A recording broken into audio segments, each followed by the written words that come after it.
அஸ்ஸலாமு அலைக்கும். Hi friends, எப்படி இருக்கீங்க? இன்றைக்கி நம்ம வீடியோவில் கீமா உருண்டை குழம்பு, கோஃப்தா கறி இது தான் நம்ம பார்க்க போகிறோம். வாங்க வீடியோக்குள்ளே போகலாம். Welcome to Shiza's kitchen.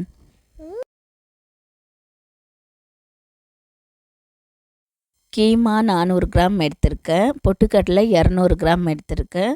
கொத்தமல்லி ஒரு 1.5 கைப்பிடி எடுத்துக்கோங்க. ஒரு கைப்பிடி எடுத்து கொஞ்சமாக எடுத்துக்கோங்க. கொத்தமல்லி ஆட் பண்ணுறது நல்லா டேஸ்ட் கொடுக்கும். பச்சை மிளகா காரத்துக்கு தகுந்த மாதிரி எடுத்துக்கோங்க. 7 பச்சை மிளகா எடுத்திருக்கேன். மீடியம் சைஸ் வெங்காயம் 3 எடுத்திருக்கேன். நல்லா பெருசாக கட் பண்ணி எடுத்துக்கோங்க. இதில் ஒரு டீஸ்பூன் இஞ்சி பூண்டு விழுதும் உப்பு ஆட் பண்ணிக்கோங்க. ஆட் பண்ணிவிட்டு நல்லா மிக்ஸ் பண்ணிவிட்டு இது அரைக்க தான் போகிறோம். நம்ம மிக்ஸி ஜாரில் ஆட் பண்ணி கீமா மிக்ஸி ஜாரில் கொஞ்சம் கொஞ்சமாக ஆட் பண்ணி அரைச்சிக்கோங்க. அப்போ தான் அரையும். கீமா அரையாது சீக்கிரமாக, எல்லாம் ஒன்றா போட்டுட்டா. நான் ஒரு 2-3 ட்ரிப் ஆட் பண்ணி அரைச்சி எடுத்து வந்துக்க போகிறேன். கீமா கழுவி வைக்கும்போது வடிகட்டியில் வச்சுடுங்க. நல்லா கீமா அரைச்சி எடுத்தாச்சு. இதே ஜாரில் தக்காளி ஆட் பண்ணி நல்லா பேஸ்ட் பண்ணிக்கலாம். 1/2 kg தக்காளி எடுத்திருக்கேன். தேங்காய் மீடியம் சைஸ் தேங்காய் 1 எடுத்திருக்கேன். நல்லா அதுவும் ஃபைன் பேஸ்ட்டாக பண்ணிவிடுங்க. ரொம்ப முத்தலாக இருக்கிற தேங்காய் எடுக்க வேண்டாம். கொஞ்சம் தேங்காய் மட்டும் பார்த்து எடுத்துக்கோங்க. ஏன்னா குழம்பு நல்லா இருக்காது. ஏன்னா இது குருமா மசாலா மாதிரி வச்சு செய்கிறோம்ல, அதனால டேஸ்ட்டு ரொம்ப முத்தலான தேங்காய் நல்லா இருக்காது. இதையும் நல்லா அரைச்சி எடுத்துகிட்டு வந்துக்கலாம். இப்போ கீமா அரைச்சி வச்சது நான் எல்லாம் நல்லா மிக்ஸ் பண்ணிக்கிறேன் ஒன்றா போட்டு. இப்போ இந்த கீமா நல்லா மிக்ஸ் பண்ணும்போது உருண்டை பிடிச்சி பாருங்கள். அப்போ தான் அந்த உருண்டை கரெக்டாக வந்துருச்சுன்னா குழம்புல ஆட் பண்ணால் உடையாமல் இருக்கும். இல்லை உங்களுக்கு இது லூஸாக இருக்குன்னா பொட்டுக்கடலை போடுற நீங்கள் ஆட் பண்ணிக்கணும் ஒரு 2 டேபிள் ஸ்பூன். அப்போது கரெக்டாக இருக்கும். இப்போது கீமாவை உருண்டை பிடிச்சி காமிக்கிறேன் பாருங்கள். கரெக்டாக பர்ஃபெக்டாக இருக்குது. இப்போது நான் பாத்திரத்தை அடுப்பில் வச்சு தாளிச்சிக்க போகிறேன். 2 நல்லா பெரிய வெங்காயமாக கட் பண்ணி எடுத்திருக்கேன். அந்த வெங்காயத்தில் பச்சை மிளகா 1 நடுவில் கட் பண்ணி வச்சுருக்கேன். கொத்தமல்லி கருவேப்பிலையும் வச்சுருக்கேன். ஆயில் 3லேருந்து 4 டேபிள் ஸ்பூன் ரீஃபண்ட் ஆயில் எடுத்திருக்கேன். ஆட் பண்ணிக்கோங்க. இப்போ நான் ஜீரகம் சேர்த்துருக்கேன். ஒரு 1/2 டீஸ்பூன் ஜீரகம் சேர்த்துருக்கேன். நார்மல் ஜீரகம் சேர்த்துக்கோங்க. நான் ஷாய் ஜீரா தான் சேர்த்துருக்கேன். உங்கள்கிட்ட இது இல்லைன்னா ஸ்கிப் பண்ணிவிட்டு நார்மல் ஜீரகமே சேர்த்துக்கோங்க. இப்போ வெங்காயம் கருவேப்பிலை கொத்தமல்லி பச்சை மிளகாலாம் ஆட் பண்ணிவிட்டேன். நல்லா மிக்ஸ் பண்ணிக்கோங்க. மிக்ஸ் பண்ணிவிட்டு கொஞ்சமாக உப்பு ஆட் பண்ணிவிட்டு 2 டேபிள் ஸ்பூன் இஞ்சி பூண்டு விழுது ஆட் பண்ணிக்கோங்க. லைட்டாக கொஞ்சம் கலர் சேஞ்ச் ஆன அப்புறம் நீங்கள் இஞ்சி பூண்டு விழுதை ஆட் பண்ணிக்கோங்க. ஒரு 2-3 செகண்ட் தான், அவ்வளோதான். இஞ்சி பூண்டு விழுது 2 டேபிள் ஸ்பூன் ஆட் பண்ணியிருக்கேன். நான் கொஞ்சம் கீமாவில் 1 டீஸ்பூன் ஆட் பண்ணியிருக்கேன். இப்போது நல்லா தாளிச்சாச்சு. நல்லா வெங்காயம் நல்லா வதங்கிடுச்சு. 3 டீஸ்பூன் மல்லித்தூள், 2 டேபிள் ஸ்பூன் மிளகாய்த்தூள், 1/2 டீஸ்பூன் மஞ்சள் தூள், 1/2 டீஸ்பூன் கரம் மசாலா ஆட் பண்ணியிருக்கேன். நல்லா மிக்ஸ் பண்ணிக்கோங்க ஒரு 2 செகண்டு. தக்காளி ஆட் பண்ணிவிட்டு இந்த தக்காளி அந்த மசாலாலாம் நல்லா சேர்ந்து குக் ஆகட்டும். எண்ணெய் லைட்டாக பிரிஞ்சு வர அளவுக்கு.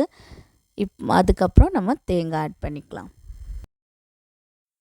நல்லா குக் ஆகிருக்கு. மசாலாலாம் நல்லா மிக்ஸ் ஆகி எண்ணெய் பிரிஞ்சு வந்திருக்கு. இப்போது நம்ம தேங்காவை ஆட் பண்ணிவிட்டு தண்ணியும் இது குழம்புக்கு தகுந்த மாதிரி ஆட் பண்ணிக்கலாம்.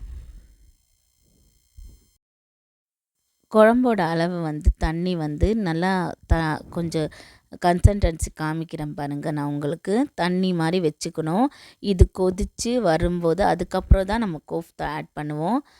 கோஃப்தா ஆட் பண்ணி அது ஒரு 20 நிமிஷம் குக் பண்ண விட்டால் கரெக்டாக இருக்கும். ஃபஸ்ட்டே நம்ம திக்காக வச்சுட்டா குழம்பு கட்டியாகிடும், நல்லா இருக்காது, டேஸ்ட்டும் நல்லா இருக்காது, குழம்பு மாதிரி இருக்காது, அது சட்னி மாதிரி ஆகிடும். இந்த கன்சிஸ்டன்சிலே வச்சுக்கோங்க.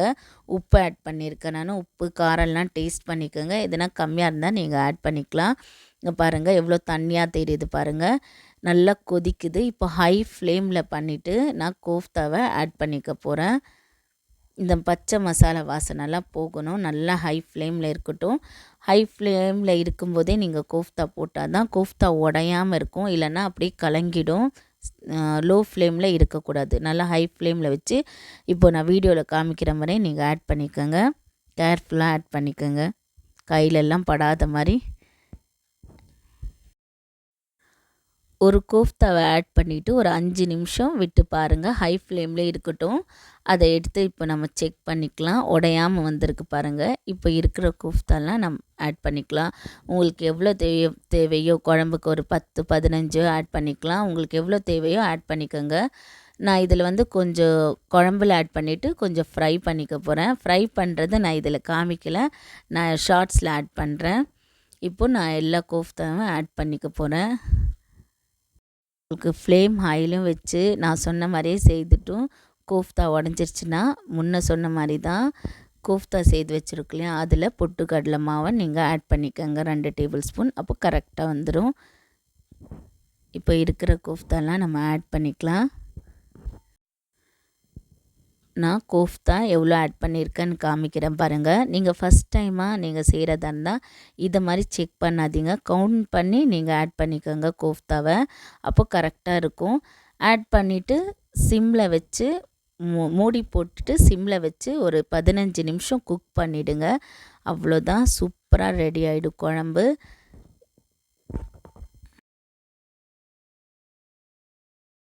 சூப்பராக கோஃப்தா குழம்பு ரெடி ஆயிடுச்சு. இப்போ கொத்தமல்லி ஆட் பண்ணிவிட்டு அவ்வளோதான், ஸ்டவ் ஆஃப் பண்ணிக்கலாம். குழம்பு பாருங்கள், கோஃப்தாவும் எவ்வளோ நல்லா சூப்பராக குக் ஆகிருக்கு. நல்லா டேஸ்ட்டாக இருக்கும் ஃப்ரெண்ட்ஸ். கண்டிப்பாக ட்ரை பண்ணி பாருங்கள். சப்பாத்தி, பரோட்டா, ஒயிட் ரைஸு எல்லாத்துக்குமே நல்லாயிருக்கும். குஷ்கா, இந்த ஒயிட் குஷ்கா செய்வோம் இல்லையா, அது கூட சூப்பராக இருக்கும். கண்டிப்பாக ட்ரை பண்ணி பாருங்கள். என் சேனலுக்கு சப்போர்ட் பண்ணுங்கள், லைக் பண்ணுங்கள், சப்ஸ்கிரைப் பண்ணுங்கள் ஃப்ரெண்ட்ஸ். உங்கள் சின்ன லைக்கும் எனக்கு பெரிய லெவலில் ரீச் ஆகும். அஸ்ஸலாமு அலைக்கும்.